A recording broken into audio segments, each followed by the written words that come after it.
and now that you're married, do you feel that sometimes your definition of love is different than your spouse? That's a good Yeah, question. I would go for myself. I think it's very, very important. And even in this stage, me and my wife, we're still figuring out, and we Mm-hmm. just had a talk about it last night. Actually, we're still figuring out how to truly love one another Absolutely. in a sense, and that's the rocky. That sometimes that's the rocky part because. In Chris, be doing it the Christian way, and I don't want to say this, right? I really wish that we could live together before we got married, right? So you would kind of like know about the person, even though like that's not the right way to do it. But figuring out how this person feels loved or appreciated, or Right. this is their love language, this is your love language, this is the things that you like. Yes. Sometimes like when you get married, those are some of the things that you really have to figure out. Yeah. Do you That's a find good it point. hard to? I'm sorry. You said what, Tamara? No, I was just saying that's a good point that he said. Yeah. Go ahead, Marissa. Do you have anything? Yeah, no, I definitely agree with that. And I think that the most challenging thing about it is we're always growing and evolving, right? So like the things that moved me when I was 24 doesn't at 34. So you know what I'm saying? And we got married, I was 27 and he was 29. So we have changed so much even then, like from when we first got married to now. So, trying to make sure we stay in tune with one another to make sure that we're still hitting those points and making sure one another is loved the way that in our love language, making sure that we're still connected, and that requires a lot of being observant, attentive, communication. It's like ongoing, so Like, it's ongoing, so it can be challenging if you get slack on that, if I can say it like that. what's like one thing for you, Rissa, that you could say that you in your what you would feel with how you would like to be loved was different when you first got with your spouse? What's one when you realize, okay, he needs to understand this about me and I need to understand this about him? What's that one thing that you thought would be that both of you thought would be this way, and when you got married you realize, oh, it's not this way? Oh my gosh. So like I'm a hopeless romantic. So like getting flowers all the time and these little love notes. Remember, Terry, we were talking about that and we were Yeah. saying, because I was like, oh, I want flowers just because, or I want this. And now it's like, I don't have a green thumb. I don't keep them things alive. So why does he need to waste money on them? You know what I mean? So like I'm okay if I love when he like pays attention to me and I don't have to ask him to do something and he'll take initiative to do it. So like, Mm. that's the thing that gets me now. Because before I was like, why am I harping on these flowers?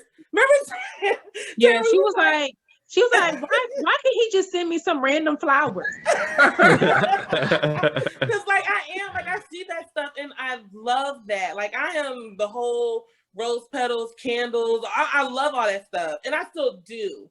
But it's not. I didn't think that it wouldn't matter as much to me as I thought that it would. How do you Like, feel cause like you got we over sit, it? huh? How do you feel like you got over that? I don't know. I just think things just happened, and as we grew, more together, and then we got kids, so you can't be doing all that stuff all the time. Like, we have two young babies at that, so it's like, look, if I'm tired and you do the dishes for me, I'm happy. You know what I'm saying? So, those kinds of things, and even for him, like he's a very he's not like a demanding person, so it's Yeah. easy to kind of hone it. Men, I think, are a little bit easier because they like what they like. Yeah, And because you got mad over your Subway sandwich not being toasted one I time. was pregnant, okay?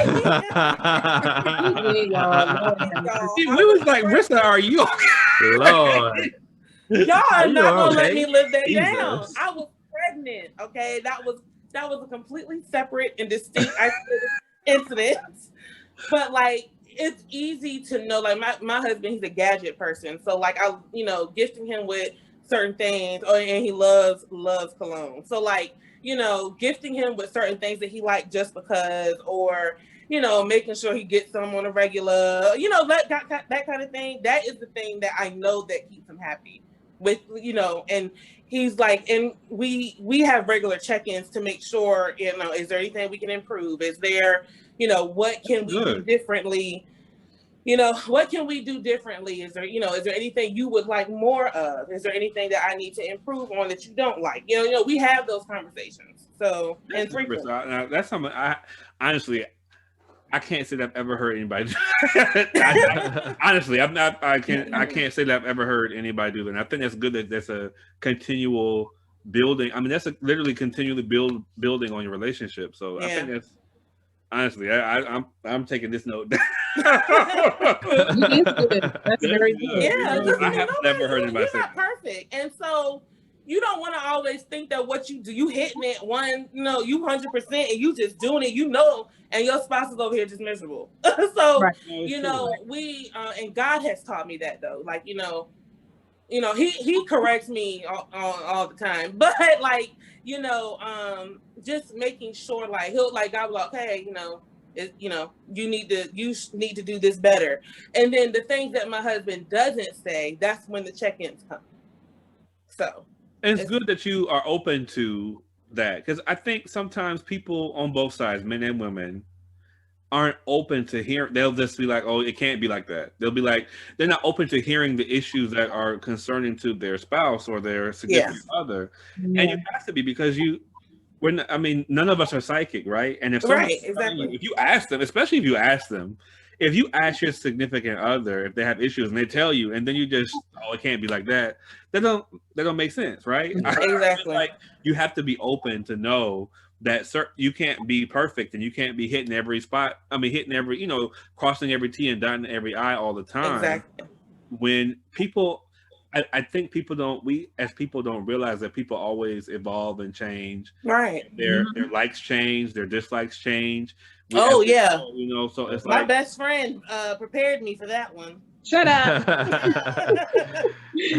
no, Rissa, I don't like that anymore. I mean, it's true, right? Because it is. Growing up, like, even just like food that you like and things, like, foods now that I can't even, I loved when I was a kid, I don't even like now. Yeah. And there's certain, and vice versa, Yeah.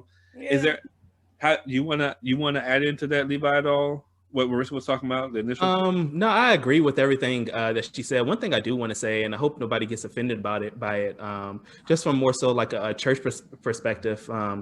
If you are a pastor or a leader or a youth person, I would really say, really break it down what the real is of relationships, Yes.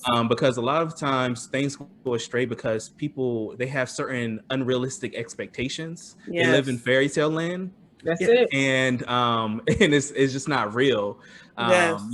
I talk to my sister Tamara all the time, how, a lot of church girls, they think that, they're the best thing on God's green earth. Yes. And, I'm this pretty little princess flower. And you not. And you not. Okay, No. girl, there is a lot of you out here. It's okay. Right. Even though you think you're the only one, it's okay. But that's just really the real of it. When you break down those type of things and you really get down to the real of it and have real expectations, then it eliminates you getting hurt. Yeah. A lot of times you go in it being realistic and not in the clouds with butterflies and princess dolls and rose-colored glasses. Exactly. That's it. Right. That's it. So I think that is something that's very important. Even with like parents and things of that nature, really making sure that your child, they're dating, okay. Don't throw your child to someone else's son or daughter, before. Exactly. That's right. I will give you an example. There was certain someone, hopefully, nobody gets offended, but, I had, at some point I had church people saying, hey, if you date my daughter, I would give you this, or you do this for this person, I would give you that, and this and that. And that is terrible. You know what I mean? That light-skinned man power. Yeah, that's terrible. That sets your girls or your son up for failure. That's all I really want to say. And I agree 100% with what Marissa said, for sure. And don't compare your relationship to someone else's. Yes. Like no one knows what marriage is like until they step into it. You have That's right. examples. You got, whether it's your parents or your pastors, your friends or whoever, take them as nuggets and allow your relationship to grow and blossom to what yours is supposed to be. No relationship is the exact same. What works for you may not work for them and vice versa. That is true. That's good. That's some good stuff.